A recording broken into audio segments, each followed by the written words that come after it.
is the leading cause of blindness in adults 20 to 74. It's appearing earlier with greater frequency in younger people. Try to prevent vision loss from diabetes by getting dilated Bridges eye already had exams, it with the kids being regular home health for the checkups summer. to monitor blood glucose levels, Really? and follow a doctor. Yeah. Jean's got to go to summer school, and she's like really upset about it. At preventblindness.org/diabetes. Did it? When does it start? Prevent Blindness, United Go 4 days a Healthcare week. at this station. This is McGruff the Crime Dog with an important I don't know, message. maybe. Before you Well, no, think I don't about think she's buying going all counterfeit next week though, products, because think again. You're smart, buy smart. 4th of July. Go for real. Yeah. Learn more at Still, I mean, McGruffPSA.org. That's This the whole message is summer? brought to you by the United No, I think it States stops in July or something. So she got to go. I mean, that's the problem. Yeah. I'm paying for a tutor. Yeah. They pick her up and stuff. TV. You never think this stuff's gonna happen until you. The top station. She's getting better. We got like over.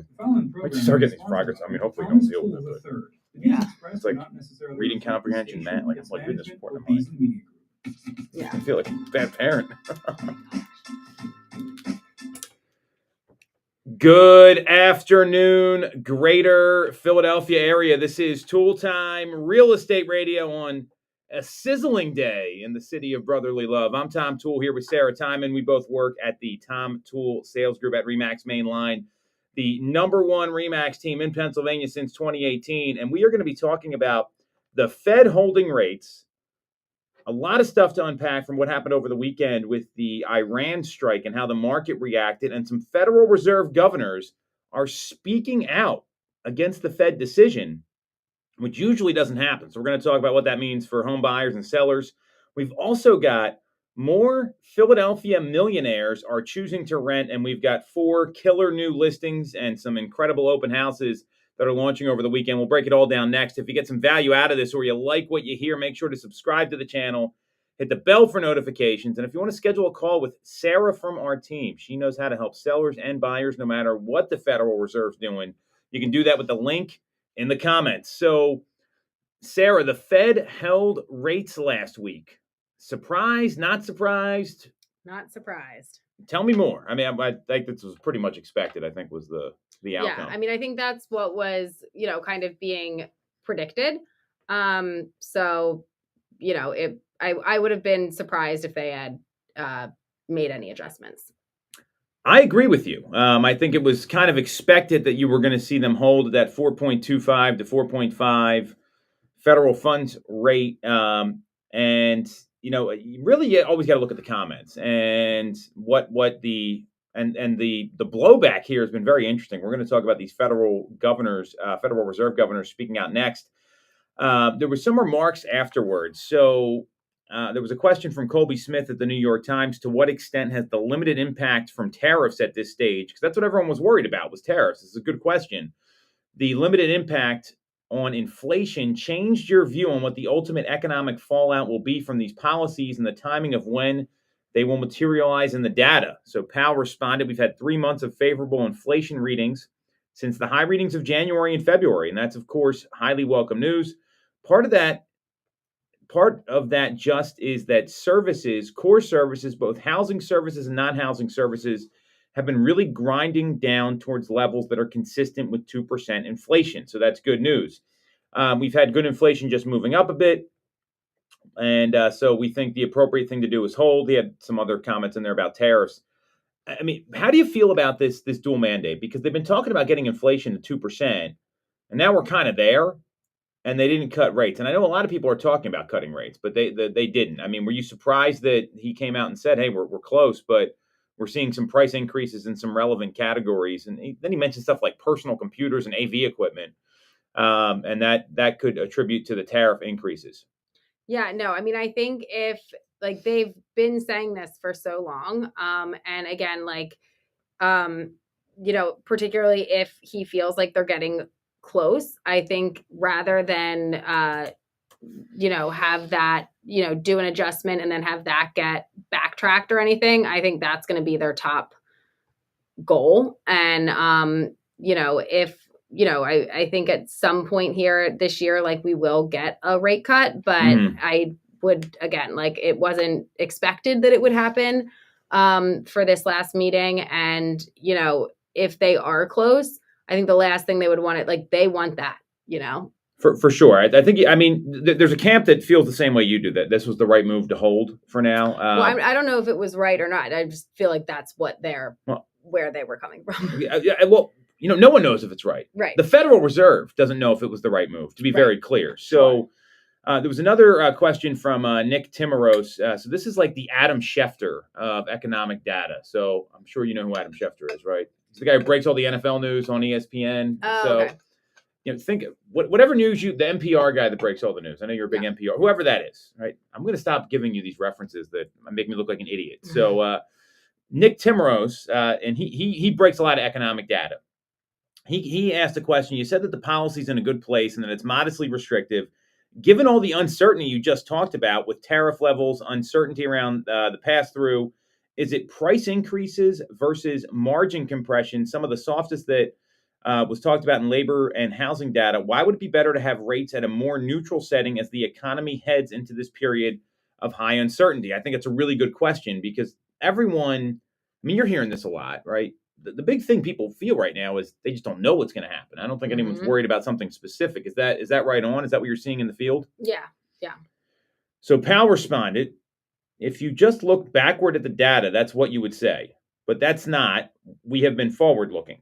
And the next thing that every forecaster, every outside forecaster, and the Fed is saying that we expect a meaningful amount of inflation to arrive in the coming months, and we've taken that into account. So I think a backward-looking look would lead you to a neutral stance, but we have to look at that. And because the economy is still solid, we can take the time to actually see what's going to happen. There's a range of possibilities on how large the inflation effects and other effects are going to be. So we'll make smarter and better decisions if we wait a couple months or however long it takes. So basically, it's like a wait and see approach. Yep. So when do you think we're going to get a rate cut? Are we going to get 2 rate cuts this year like they promised, Sarah? What do you think based on this press conference here? I mean, I think we'll get 1. I don't know that we're going to get 2. I think we're going to get the 2. Right now, the odds with the CME group, they're putting that the first cut's going to be in September.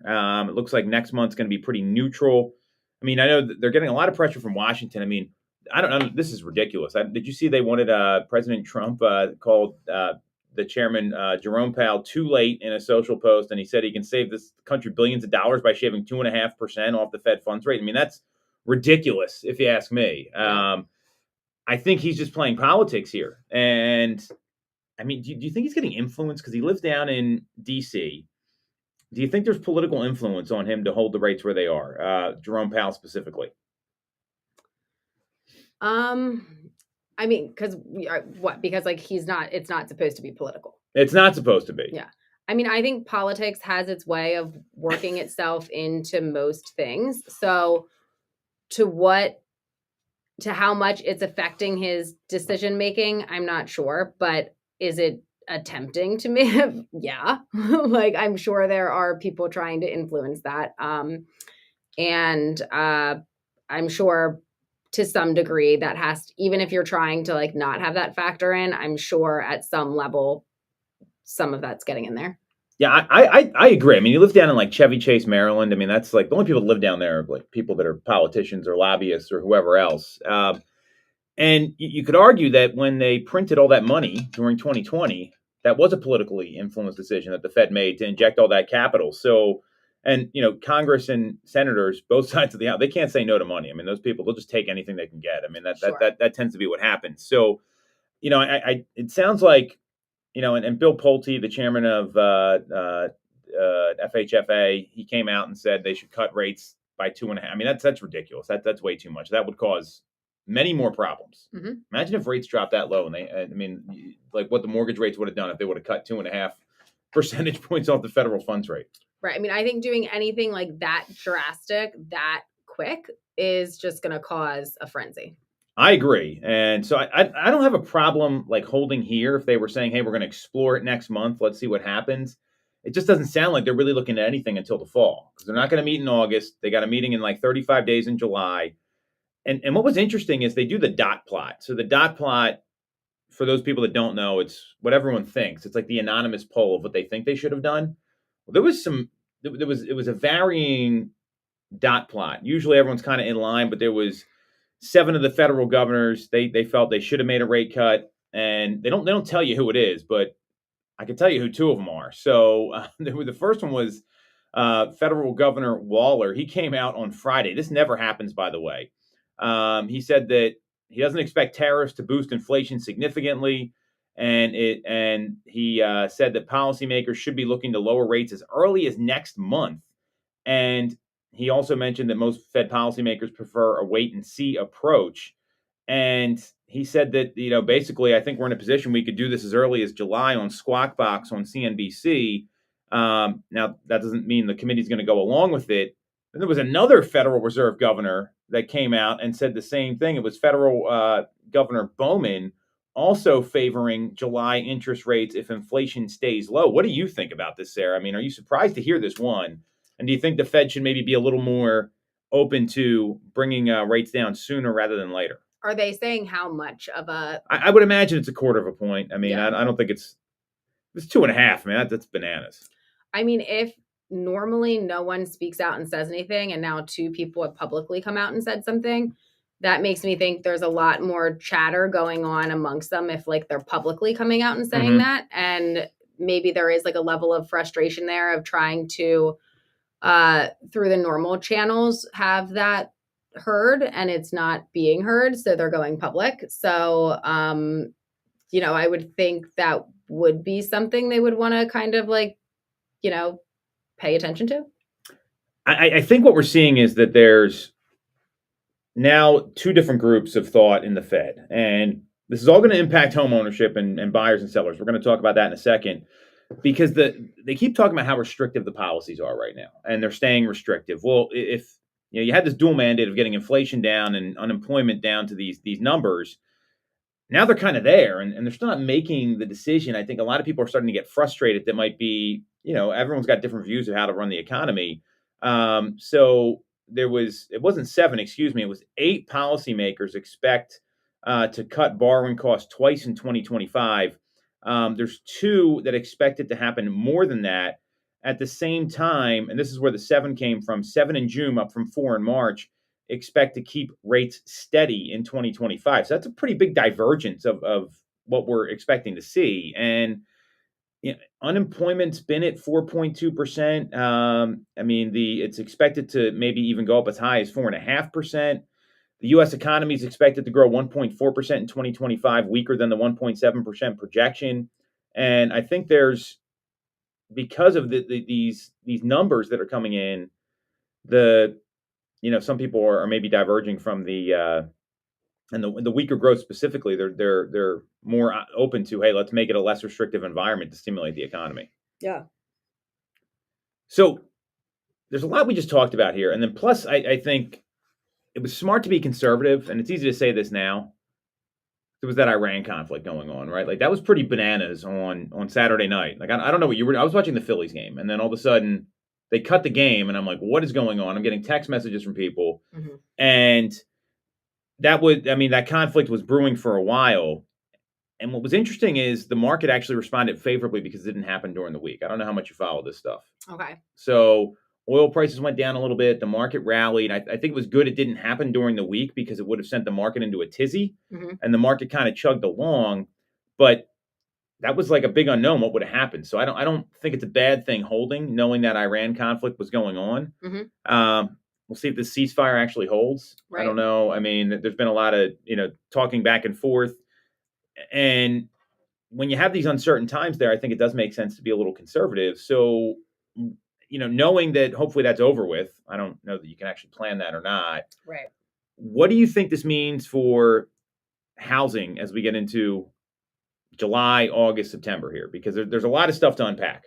Yeah. So, I mean, I think for housing, I think rates I would not anticipate there being much change through the rest of the summer. I think things are going to kind of stay about where they are. And, maybe and it's kind of like things are going to like balance out a little bit there. Into the fall, like I do think that we'll have a rate cut. It would be great if we had 2. I know you're saying like the predictions are that there will be 2. Well, that's what they said they were I'm going to do at gonna- the beginning of the year. My gut is that there is going to be 1. Okay. And I that could very well be the case. That's not based off of anything other than that's just what I think is going to Well, we also talk about this every single week, Sarah. I mean, you're informed about this. Just because Right. they say one thing doesn't mean they're going to do it. Right. So like I think there will be 1. I think it would make sense depending on where things are at that it would maybe happen in September. I don't think it's going to be anything huge. I don't think it's going to be anything that really has a huge impact. So I tend to agree with you on the latter part of that, where if oil prices come down a little bit, I think that's a good thing for gas prices and all that. I don't think that's going to magically like make all this inventory appear, No. which is a concern. I think if anything, more people are going to hold off if they're a little worried about an international conflict or what the Fed's going to do. I don't see rates going anywhere. I mean, we saw rates tick down like a little bit. I'm talking like it's like 0.05 of a point. They were getting quoted at like 6.99 to 6.95. Yeah. Well, you don't lock in. You lock in at eighths. So it's probably 7 or 6 and 7/8 is what you're getting. That comes from a local lender that we do a lot of business with. And I see prices continuing to move up modestly, maybe 2 to 3% year over year, maybe 4 or 5% in some markets. And the volume of sales, and if you look at this is pretty interesting. So if you go to Bright MLS, I mean, we're basically flat for where we were last year. We saw that closed sales are up about 0.5% through the month of May. Pending sales are down 1.5%. Let's just call it even. I mean, you could argue that that's not anything significant. So I don't see the market changing much at all. I think it's going to be a grind like it has been. Also, what the market was like pre-pandemic. So, for someone looking to buy a home right now and they're worried about all this stuff, and they say, Sarah, we're just nervous about the Fed. We're nervous about the lack of rate cuts. We're nervous about what's happening internationally. What should we do? We're just thinking about holding out. What are you going to say to those people? What's your advice for them? I mean, I think that regardless of what is going on nationally or internationally, we never have a crystal ball, and there always could be something that comes up. So you're never going to be able to say with 100% certainty, this is how things are going, and this is what's going to happen next. No one knows that. So I think there's always some level of uncertainty out there for like what could be going on. Obviously, if there's like this conflict is, something that could be coming up, like that's more than just a complete unknown in terms of like, who knows what could happen tomorrow. But like if it's something that's kind of like on the radar, but I think you kind of need to be like, well, what happens if it doesn't? What happens if it does? Because at the end of the day, like you kind of need to, you can't be paralyzed and never move forward and do things because of all of the what ifs. Like you want to make smart decisions. Absolutely. You want to like plan for the future. You want to see what's coming up, but nobody can say what 100% will happen. And it kind of comes down to, is it the right time for you to move or not? And, can you make everything work with what we know right now? So I agree with that. And I think you got to ask a lot like what if questions, right? Like what if, if there, let's say there was, a rate cut, would that make you buy? What if there wasn't a rate cut? How are you going to feel if you miss out on a property that makes sense for you? And for the folks that are looking to kick the can down the road a little bit and wait for the market to improve, I think it's a very dangerous thing to do, because what happens is if rates did come down, we all know there'd be a ton of buyers that would enter the market like immediately. So next thing you know, you're waiving inspections again, potentially. Maybe you're having to bid up on the property price rather than just maybe doing like a refinance down the line. So and then there's the folks that like have a home sale contingency, or they need some financial assistance, like a seller assist or something like that. And what we saw happen, which was very interesting, is that the down payment number stayed the same, but the percentage of people putting less than 20% down went up. 2021, 2020, you were like a leper if you did not have a 20% down payment. And even sometimes that didn't get the job done. So I think it's really important to focus on what's going to make sense for you as a consumer when it comes to buying a home. And realize like it's probably never that perfect time to buy a property, but despite all this uncertainty, that may actually play in your favor. Right. And I mean, like if you're waiting for a rate cut, like by how much? Because we may get one, but Yeah. it might not be significant enough to really like Yep. do much. So like, then is it just holding out because so that you could have gotten it at the time there was a rate cut? Because like at that point too, the price, like if the home you like is on the market now, I would not advise hoping it's still there in September and that maybe you got a 25, like a small rate cut, Well, and I mean, you got to look at the price of the home too. I mean, if there's a Yeah. rate cut, like how much are you really saving on that? And probably most importantly, what you said there is that there is an opportunity now to like not bid on the home the first day. Like that's like competition has waned a little bit. You look at the demand report; it's still a seller market where we are. There's no question about that. And at the same time, the market's moving slower, not slower. And that's something where there's an opportunity to maybe get the home that you want. Because there's going to be a lot of agents that are like mentally checked out all summer. Like they're not going to be working. They're not going to be calling their clients. They're not going to be calling their sellers. There's a lot of things that can happen. And if you can take advantage of that as a buyer, I think that makes a lot of sense. Mm-hmm. Let's talk about sellers. So what should sellers be thinking right now? Because it's not always, it's never a good time to buy and a good time to sell. So what do you anticipate with sellers who are looking at this uncertainty that we're seeing? How should they navigate things? I mean, I think that there's always going to be people that are motivated and need to move. So short of like something very wild happening where like everything is paralyzed, like the best time to put your home on the market is when you need to put it on the market. So I think there's like some like you want to strategize, you want to look at dates, you want to kind of like line up for like when things would potentially like work most in your favor, but also like, when you're ready is the time to put it up. And not like way overthinking it to where like, oh, it's only going to sell if I do it like this week. Well, what if the perfect buyer for you is ready the week before that, and then they get something else? Like you kind of have to, I think to some degree, just trust the process and trust the steps that the listing agent is going to make on their end to make this a successful launch, to make sure it's properly marketed, to make sure it's getting out to the right agents and that like eyeballs are getting on it. And I think that's more important, having those pieces in place than the date that you put it on the market. I totally agree there that the timing's got to be right for you. That's like, and we've said this to people in meetings, like they're like, what should we do? Well, first off, is it right for you? That's always the first question. Here's some stats I'd be aware of. So as a home seller, I'm looking at, all right, showing volume may be a little less than where it was in May or even in April.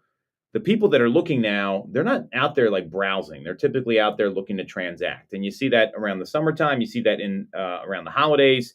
And then you get these kind of browsers, these looky-loos that come out in the spring season. So anyone looking for a home, I'm clear, is pretty serious. And you've got a pocket right now of people who are like, they need to be under contract before the school year starts so that they can register. Like you don't have to have settled by then, but that you need to register for the school, you need to be under contract. So I can think of like multiple clients right now who have been, I don't want to say casually looking, but they've been looking for a bit, and now it's getting more into crunch time because they want to have something secured to be able to register for school.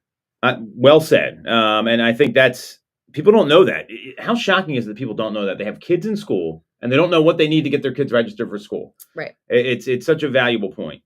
Median days on market right now is 23 days. So if your home's not selling in the first week, it's okay. Don't freak out would be the advice. Now, a lot of agents, they don't explain this stuff. They don't share this with their clients, and it's really important to do that. On average, it takes anywhere from 6 to 10 showings to generate an offer. Now, that's the average. The high end, we're going to talk about the high end in the next segment here. It's going to take more. It takes longer for those homes to sell. So we're seeing that, and that's up to give you some perspective, 3 days from the same time last year in June of 2024. So now it's up like 10, 11, 12, whatever the number is, north of 10%. So you're seeing that we know how many showings it takes. We know it's taking longer. We've also seen the average list to sales price ratio drop below 100% for most places. It's like 99.6. Last year it was 100.6. So homes are still selling right at the asking price, but they're a little less now. So maybe that rather than like that little bit over, it's going a little bit under. Like you're still in the grand scheme of things, you're basically getting it's coming in. In 2019, it was 94 to 96%. So you're doing better. And we've also seen that 9.6% of active listings had a price decrease last week. That's up 0.6 of a percentage point. So, and there's an increase in canceled listings at 22.6% compared to a year ago, just for the last week we went through. So these are signs that the market's changing a little bit. So what that means for a seller is don't panic. Don't panic. This is what the market was like in 2019 when it was still a good time to sell a home. It's not going to be like that 2020, 2021, 2022 market where, let's face it, like a dumb agent could sell a property. I mean, think about all the people that aren't in real estate anymore that were selling real estate then. You're like, how in the heck are these people agents? So, and this is all local data. So we're seeing that the market is normalizing at a high level.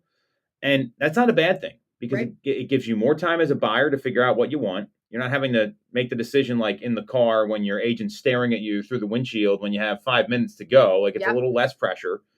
And you're able to the market still moves fast, but this is what the market was like. And these are big decisions. So I think for sellers, you just need to have the mindset of like, if this doesn't go in the first weekend, that doesn't mean there's a problem. That doesn't mean there's like, sometimes the hardest thing to do is to just do nothing, like in terms of like, go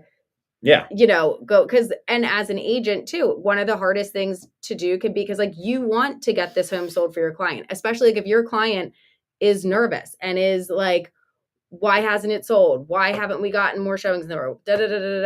Like you want to bring them options for like, all right, we could do this right now. We could do this right now to try and like get a result right now. But like sometimes the best thing to do is say like, we know we are expecting that it's going to be on the market for, a certain amount of time before we get the right offer, the right buyer.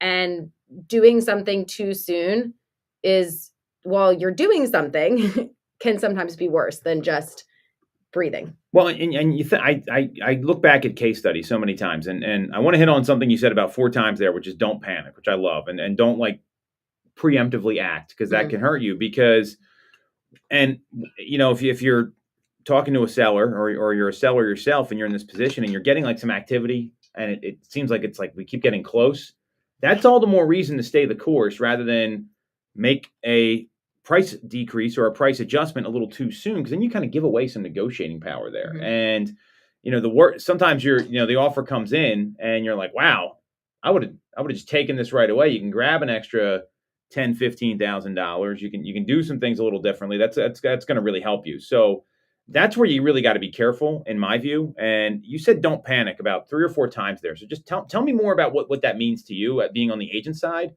and also being on the consumer side. So, I mean, I think for the consumer side, they're getting things, maybe their neighbor sold their house 2 years ago and it went in a weekend. They're going to be getting a lot of noise from a lot of people that are not in the industry saying things like, oh, you should get more than that. You should, it should have already sold by now. It should have like a million different things. I think you need to lean on the advice of the expert, right?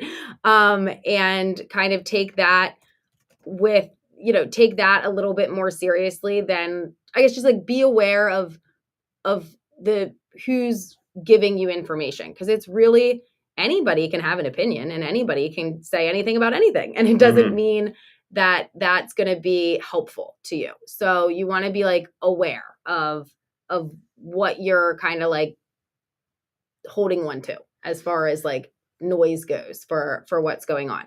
I think you need to kind of just like lean on the data for like if you're still having showings get scheduled, you're still on people's radar. So that's great. You need to look at the feedback that's coming in, because people will sometimes give reasons for why this home isn't for them that are completely outside of your control. It's too far from work. Well, can't do anything about that, So we want to be like reading those, the feedback and kind of seeing, are there things that like are things that we should be looking into, or are these things that like we can't do anything about? And then keeping in mind the average days on market. So if you're below the average days on market, I don't think that there is a reason to be super nervous unless if during the conversations that you had prior to listing the home, let's say you went with that aspirational number and the conversation was had at the time of, sure, we can test the market at that number. Well, if you're either not generating the showings or the feedback is saying it's priced too high, that's something that maybe you don't need to wait for it to hit the, if maybe you don't need to wait 23 days to do something in that case, because you knew you were kind of like testing, you were trying a certain strategy that maybe that needs to be adjusted. But if otherwise that's not the case, I think you just have to give it a little bit of time and just breathe. I love everything you said there, because I think we're in such a react now society. I think it's people have a hard time doing that. Some key stats to look at. You talked about showings, right? That's an indicator. You're getting people looking regularly. That's good. That's why I said that 6 to 10 number is kind of what you want to look at. What you also want to look at is web traffic. Make sure you're getting the right web exposure. Do you have photos? Do you have room dimensions? Do you have video tours? All those things are important. And then lastly, the feedback. So if like some examples of things you can't change, like you talked about. Hey, we don't like the road. Well, the only way to compensate for the road is with the price. We don't like the condition. The only way to compensate for that is with the price, unless you want to go in and renovate it, which doesn't make sense. So that's where it's important having, and you do a really good job with this with your clients. You have like, hey, I'm going to talk to you every Thursday at 3:00 and let you know everything that's going on, rather than trying to piecemeal it together. And that builds certainty with your clients to help them understand, hey, I've got plenty of time to discuss. I don't need to get answers right away. And there's a lot of things that happen behind the scenes. So, and then one of the conversations that I've had with clients before too is, if feedback comes in that seems positive, or if I've been having conversations with agents, there's an appropriate level of how often and when to follow up before it's like too much, right? Because as your agent, if I am listing your home, believe me, I want to talk. Any agent that like has expressed interest, I want to be calling them. I want to be talking to them. I want to be figuring out, can we get this deal together? What you don't want to do is be so much that the agent on the other side is like, oh my God, like you need people need time to make decisions. They need, who knows what the buyer's work schedule is and how often they're able to like talk to their agent. So you want to be proactive. You want to be following up. You want to be on top of things, but you also need to let things breathe on that side as well. In order to not like turn them off. Yeah. Well, and I think that there's, you got to play it a little bit cool. Well, I think it's professional communication. Yes. Like playing it cool is important, but you think about people's communication patterns, and this is something they should really teach at like real estate school. And as a seller or a buyer, you want to make sure your agent's not going to be freaking out the same way, because that can kill deals. And I know for a fact you've gotten offers accepted, you've got homes sold. We just sold a rather large one because we had good rapport with the agent. We knew how to follow up with them. And it was a professional communication to get to the table. It's called cooperating agent for a reason. I think a lot of people forgot about this. And in the midst of all this uncertainty, all this noise, right? You got all these things happening about the Fed said this, lawsuits, all that stuff. This is what really works in real estate. Right. And at the end of the day, you want to be the one bringing calmness and information to your clients. You don't want to be adding, throwing gasoline on the fire. And making things, more stressful. I think the way, and I see this happen a lot with agents, like they're getting all bent out of shape and they're trying to negotiate these deals at like 9:30, 10 o'clock at night. Mhm. I'm pretty irritable at 9:30, 10 o'clock at night. Yeah. I don't know about you. Right. Yeah. I mean, I've also like There's I've the had right to- time to do this. I've There's the had right to time. I've had to do them at that time before when there's like the deadline date is in there, or like if it doesn't get done tonight, because like I've also had it happen where you give the benefit of the doubt for like, okay, it's late. Well, I'm not going to make you run out and get this signature. I'm thinking of one thing in particular where there was we had agreed to something and the agent, I think it was winter, it was snowing, it was like 9:30 at night. The listing agent was not using electronic signatures. The agent was going to have to run out and get we were waiting on like an initial. And I was like, no, like you don't have you don't have to do that. Well, what do you know? Between like the next morning, somebody else got something in and we ended up not getting the house. And I was like, should have made her run out at 9:30 at night. And you know, I think we've all had that happen to us before. But what I'm talking about more so is like the offer submission, right? Yeah. You're getting ready to submit an offer at 9 o'clock at night. There's no difference between sending it to the listing agent at 9 p.m. at night than 8 o'clock in the morning. Right. And I think you got to pick the times to bring the urgency to the situation. Yeah. And that's not always the case. I mean, you have to, but if you do it all the time, your clients are going to be stressed out. They're not going to want to work with you. Right. Like there is a time and a place. Like if you're having a 9:30 p.m. phone call, you want it to be for a reason and not just like, oh, this is the normal time I write offers. Yeah. Well, and then you're opening yourself up. And then, I think some people that's not going to be for them. Like it's so there's a lot to unpack here, but I think the most important thing that you said, Sarah, and I love this, is let's bring calmness to the transaction. Let's bring some professionalism. There's going to be a lot of uncertainty. There always is. You don't want to be the reason for stress. You want to be the one that's bringing, and you're not always bringing good information to people. You're not always bringing happy things. But you want to be the one that's, this is what's going on and this is what we can do, and giving them a chance to make a decision. You don't want to call all panicked, like, oh my God, da, da, da, da, da. Like that just makes it feel like you don't have a handle on the situation, that they don't have a say in the situation, and that like everything's on fire. Yeah. Imagine if your doctor called you like that with some bad test results, right? I'm serious. Imagine if your accountant said, oh my God, you owe the IRS all this money. I mean, that's not what professionals do. And that's one of the reasons our mission and our team is to be the easiest place to sell and buy real estate, because you don't need any stress from us. You got enough stress with movers, renovation work, everything else. So, and I mean, I'd be lying if I said I have my stressed out moment before I call. Yes. You got to get that out of your system. Like, it's not that it doesn't like affect me or that I'm like always calm, cool, and collected. It's like, I have my like, and then I call. Sometimes we'll have the stressed out phone call, you and I, and then we come up with a game plan. And you know what? That's what being a professional is all about. Of course, we don't like delivering bad news. Yeah. And when you know how to like deal with it, it makes everyone feel a little better. Like you can get it's okay to be stressed. They don't want you acting stressed, right? When it's also like you can feel it on the other side, like when you're working with the other agent too. It just calmness brings calmness, and chaos and stress brings chaos and stress. I've had deals that have been tricky, but did not feel like anxiety because the agent on the other side, we had the same goal, and sometimes unfortunate situations come up and things that need to be negotiated out. And when both sides are like calm about it, it just makes everything so much better. I hear you. So great advice there. Let's take a quick break. We're going to come back and talk about why more and more Philadelphia millionaires are choosing to rent. And there's some trickle up or trickle down effects here. We'll break it down next on Toole Time Real Estate Radio.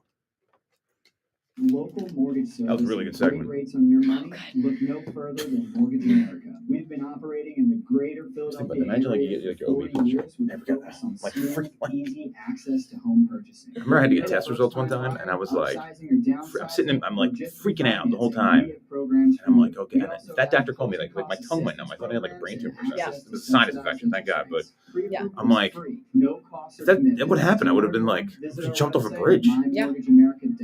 I had this doctor one time. This was not that long ago. I mean, you've probably been to the doctor more recently. Yeah, when it was for like, I had like a weird pap, and then I had to go in for like a colposcopy where they like. Bridget had to go through that a couple times, yeah. And so I went back in, and the doctor was The Tom Toole very sales group is unimpressed the number with one this. And I Remax was team like, in Pennsylvania with over what? Like, what does that mean? And she was like, everything's fine. I was expecting it to be more interesting. And I was like, what? Like, I don't think that's good bedside manner. And I mean, I'm not like real estate. Like, you go with the flow. I go with I mean, but like if you said that to the wrong person, like they could They'd be, get like, crying, really yeah. upset. I don't even, we're recording this, I don't know, but I had, you ever see Curb Your Enthusiasm? Oh my god, I love Curb. Did you see the one where the guy shaved Jeff's head for like no reason? He was getting like it was like a doctor. Yeah. So I had a very similar thing like that happen to me.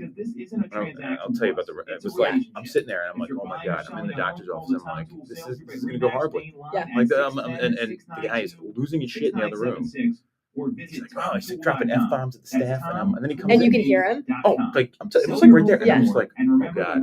And I'm like, this is the end. Like, I'm just freaking out. Yeah. Oh man, I know the feeling. Oh. Yeah. Visit the Sutera team at Cross Country That worked out Mortgage. good because I don't We're know how your this local can get through Pennsylvania this stuff lending pretty quick. experts with loans that fit nearly any unique home buying situation, including Oh, I can first-time start buyer pulling options, up low to these. no down No, payment, that's probably a good idea. We can. non-agency products. Get a Good free call. pre-approval now at ccm.com and search for us. 10 seconds. SUTERA at Cross Country Mortgage. When it's Only time to four, move, so not we're bad. right behind you. Let's just roll through and not take a break because I think it's going to be too confusing if we do.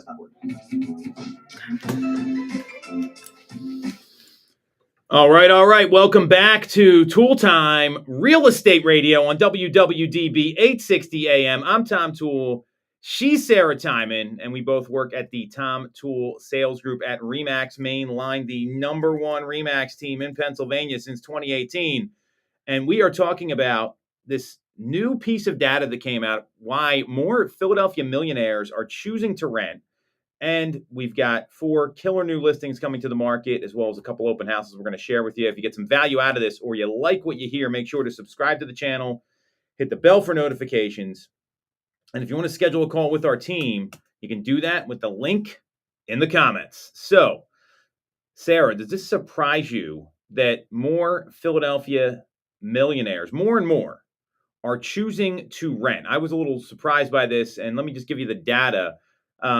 So it's a small sample size, but as of 29, there were 22 millionaire households in the Philadelphia market that were renters. That number ballooned to 102 as of 2023, according to a report by Rent Cafe analyzing U.S. Census data.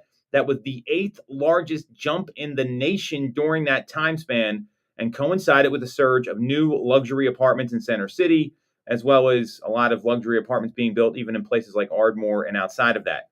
The number of millionaire earners or $1 million earners also surged during the COVID-19 pandemic, and the number of millionaires who own homes in the Philadelphia market roughly doubled from 878 to 1,839 from 2019 to 2023. So is this surprising to you? I mean, just give me your initial reaction here. Wait, it jumped from 22 to 100 and 102 over a 4-year period. of just people who Millionaire households renting who versus, were renting versus they owned a home. Yeah. Now, and did it say is other cities having the same? This was the 8th largest jump in the country. Okay, so it happened more so here than in Other places, yeah. Okay. Yeah. That is interesting. I wonder if some of it is people that sold their home, like That's a good point. Like maybe they sold and now they want to like downsize and rent in the city. Like, is it like ages would be interesting to know here if it was like, or I guess also like younger people that like just have never owned before and just like don't want to get into buying and like they just want to rent. I feel like the least likely number would be the age gap that like you're 40 and you've owned a home before and now you're choosing to rent instead of own again. I think you hit on some great points there. People maybe not having their property ready that they're going to move into, right? Or someone downsizing and they don't know where do they want to go to next. I mean, that's all very real. I think that's pretty smart. I look at this and you look at, I think of some of the even the folks that you've helped recently, where they're buying these $1 million properties and they're buying high end residential properties. That market has gotten a little softer. I mean, if you look at what happened in Q1 of 2025 for homes over $1.5 million, there was a 10% drop in sales volume compared to Q1 of 2024 based on local MLS data. So I think there's a little less demand for some of these homes, first and foremost. And that could cause like the high end market to get a little soft, especially in the city versus in the suburbs. But I think you bring up a good point. I think there's a lot of people that made a lot of money during the pandemic, and they're like, maybe they didn't want to buy anything. Maybe they relocated here. I mean, there's a lot of things to unpack. Right. I mean, I think for people relocating here, it's not completely uncommon for people to maybe want to rent for a little bit before they settle on an area, just because, and I would say particularly for people that maybe don't have school-aged kids, like if you're either relocating like later or you don't have kids or whatever, because like it is, and when you're buying at those price points, I mean, at any price point, buying a home is a large commitment and it's a huge financial investment. Honestly, no matter what price point you're in, because it's all relative to like what you've got, but rather than like jumping into making a huge, like if you don't really know the area, wanting to kind of like rent for a little bit, check out, even if you're going to be in the city, checking out the different neighborhoods, or if you are thinking about the suburbs, like kind of spending some time here before jumping on that big of a commitment. I think you're right on there for sure. And I think what also is happening too is people are a little more gun shy about these big purchases because they're locked in with lower rates. Think about the move up buyer sometimes. I mean, to move up to some of these homes it's not just like $1.5 million, it's like $2.5 million. And it's a big jump in payment. And if you look at the renting trend among affluent Philadelphians, it actually goes out to the suburbs where high-end home sales started to cool in suburban markets along the main line, Chester County, Montgomery County, Delaware County, Bucks County. Homes priced over $1.2 million took an average of 92 days to sell in the first quarter, up from 65 in the first quarter of 2024.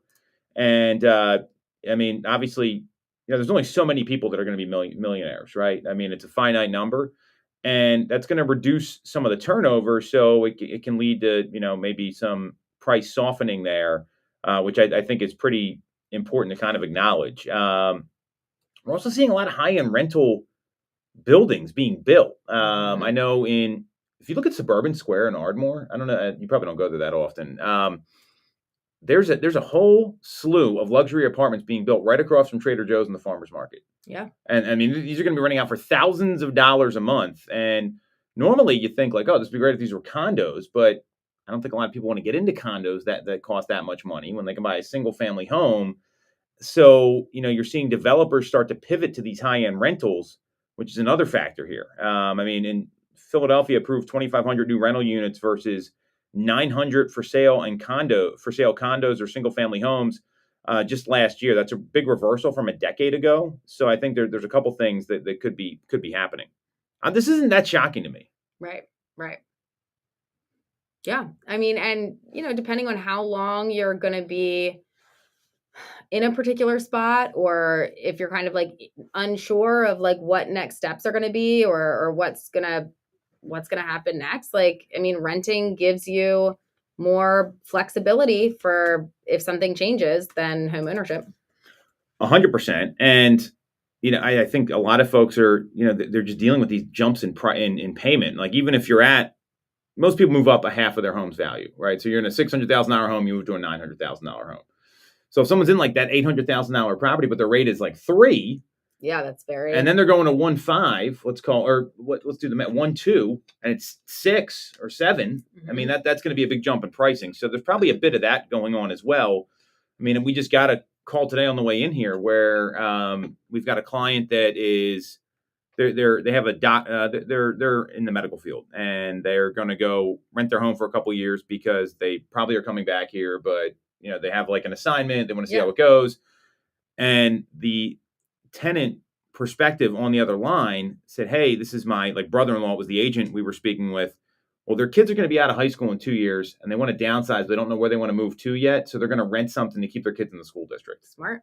And but they're selling their home, so they're trying to cash out high, and they're trying to do your favorite thing, Sarah, time the market, which I don't know if that's the right idea, but this is, I think, a good example of what's happening here. So, but if you're flexible and you're where I feel like you can time the market a little bit more is if you're more flexible and you're happy having one piece work out. Yeah, well, and it depends on your priorities, right? Yeah. The priority is just to sell at a high. Now's the time to do it. But if you got to figure out where you're going to, becomes a little different. Yep. Great piece of advice there, Sarah. So let's talk about these listings we got coming on the market. Speaking of sales, so we've got 4 killer listings here. You want to lead this off? I mean, feel free to start with whichever one you like. Sure thing. I'll just start at the top here. 210 Cambridge Chase in Exton. So this is coming soon. It is hitting the market on the 27th, which is Friday. This property is being listed at $525. It's an end unit townhouse, 3-bed, 2.5 bath, 2,925 square feet. This is in Westchester School District, Henderson High School. There's a monthly HOA fee of $644 a month. You've got a garage. You've got parking. You have a total of 2 parking spots, and one of them is garage. And just kind of flipping through here, I think we're in good shape. This is a really unique community. It's right off 100 in Exton. There's only 35 townhomes. So I think if you're downsizing and you're okay with some stairs and being on multiple levels, this is a small boutique community instead of one of those sprawling townhome communities. So I think that can be really appealing to a lot of people. The next listing, so if you're looking to put some sweat equity into a property, this home on Hillsdale Road in Westchester, it's in East Bradford Township. It's a 2,700 square foot 1890s farmhouse that has a new septic system. It's got new HVAC systems, and the rest needs work, but that's okay. And it's going to, there's a chance to make this really your own. It's on a 1-acre lot. And if you haven't been to East Bradford, it's arguably one of the better locations in Westchester because you're right outside the borough, minutes from the borough, but it does not feel like you're close to the borough. It's rural, it's quiet, you're right by all the major roadways there. And this is being offered at $575,000. It's a 4-bed, 2.5 bath. It's going to take a little vision, but there's a big upside here. This is in a neighborhood filled of much higher priced homes. So great opportunity for someone who wants to do some work. Yeah. The next one that we've got is 637 Chester Pike in Prospect Park. This one also hitting the market on Friday. It is being listed at $250,000. 3-bed, 1.5 bath. It's a twin, 1,476 square feet. And let me take a look here. Yeah, and it's hitting the market on Friday. Yeah, that home needs, could use some cosmetic work, but it's a, pretty good value, especially where it's located. The last new listing we got, so it didn't make it to the market last week. The seller wasn't ready, so we're talking about it again. It's 128 Providence Forge Road in Royersford. It's a 1,400 square foot condo. Now, it's got a townhome layout. It's deeded as a condo. So for people who don't know what the difference is there, that means no exterior maintenance, but it's 2 levels. It's not like a 1-level sort of property. It's 2 beds, 2.5 baths. The condo fee here is it's not too bad. It's $375 a month, and that includes insurance, lawn maintenance. They got a pool there. They got basketball courts, a playground. So you've got a lot of amenities right in the community. It's got big kitchen, bright kitchen, granite countertops, peninsula seating, a lot of built-in closets. And that's being offered at $314,999, and that will be shown on Friday. We got a couple open houses too, right? Yep, we've got 2 open houses. One of them is 209 Beech Tree Drive in Broomall. This is a 5-bed, 3.5 bath, 3,528 square foot single family home, listed at $899. The open house is going to be Sunday, the 29th from 12 to 2. So that'll be a great opportunity to get in there. This is definitely a home that has great bones, good layout, and a very solid house. There's a 5th listing. It's open Saturday, Sunday, 1 to 3 p.m. It's on 87 Vermilion Lane in Levittown. So this is a 4-bed, 2-bath, 1,500 square foot Cape. Asking $420,000. It's got a 1/4 acre lot, really well maintained, great shape, and that'll be open Saturday and Sunday, 1 to 3, and that's right off of Route 1. You're very close to a lot of local amenities up there in the Fairless Hills area. So that's what we got this week, Sarah. Oh, we timed that well. And we did. We hit the post. I think that's what they say in the radio business. So I learned that from Howard Stern in between all the horrible jokes that he made. So if you get some value out of this, make sure to subscribe to the channel. You want to talk to Sarah about real estate, click on the link in the comments. She can help you with anything you need, buying or selling. And if you want to follow her on Instagram, it's Ty_Ty Time. You can follow me at TomToole3RD. And we'll be back next week on Toole Time, Real Estate Radio on WWDB 860 AM.